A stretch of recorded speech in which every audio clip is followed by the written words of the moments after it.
Hello friends, welcome back to my channel. আসসালামু আলাইকুম। আমার চ্যানেলের পক্ষ থেকে আপনার সবাইকে স্বাগতম।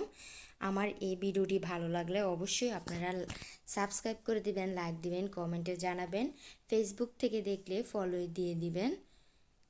আজ আমি আপনাদেরকে দেখাবো হাঁস কিভাবে রান্না করে ঘরোয়া পদ্ধতিতে। হাঁস রান্না করলে হাঁস থেকে গন্ধ আসবে না, খাওয়ার সময় অনেক ভালো লাগে এই হাঁস এভাবে রান্না করলে। প্রথমে আমি একটি বল নিয়ে নিলাম, দুটো হাঁস নিয়ে নিলাম, ভালো করে ধুয়ে বেছে ছেঁকে পানিটি ফেলে এখন আমি দিয়ে দিব 2 চামচ আদা বাটা, 2 চামচ রসুন বাটা,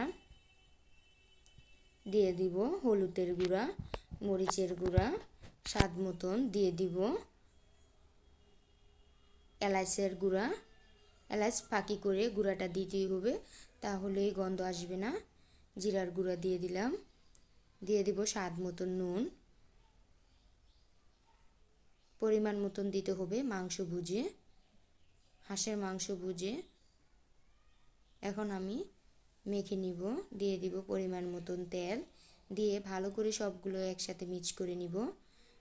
মিক্স করে আমি 10 মিনিট বা 20 মিনিট রেস্টে রেখে দিব। দিয়ে দিব পেঁয়াজ কুচি, ভালো করে সবগুলো মিক্স করে নিতে হবে। পেঁয়াজ কুচি দিয়ে মেখে ঢেকে রাখবো। এদিক দিয়ে আমি কড়াইয়ের মধ্যে তেল দিয়ে দিলাম, তেল দিয়ে পেঁয়াজ কুচিটা দিয়ে দিব। পেঁয়াজ কুচিটা বাদামি কালার হয়ে আসলে এখন আমি দিয়ে দিব তেজপাতা দিয়ে দিব এলাচ,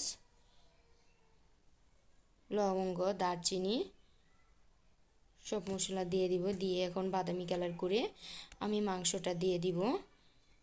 হাঁসের মাংসটি দিয়ে ভালো করে কষিয়ে নিতে হবে।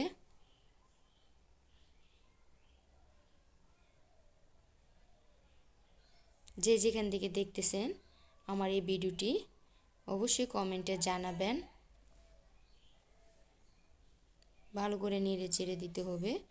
আমি 45 মিনিট বিরতি নিয়েছি, ভালো করে এর মধ্যে নেড়ে চেড়ে দিয়েছি। ভালো করে নাড়তে হবে যাতে নিচ দিয়ে না লাগে। দেখেন আমি কষায় নিতেছি, কষানো শেষ। এখন আমি পরিমাণ মতন একটু পানি দিয়ে নিব, মাংসটা যাতে ভালো করে সিদ্ধ হয়।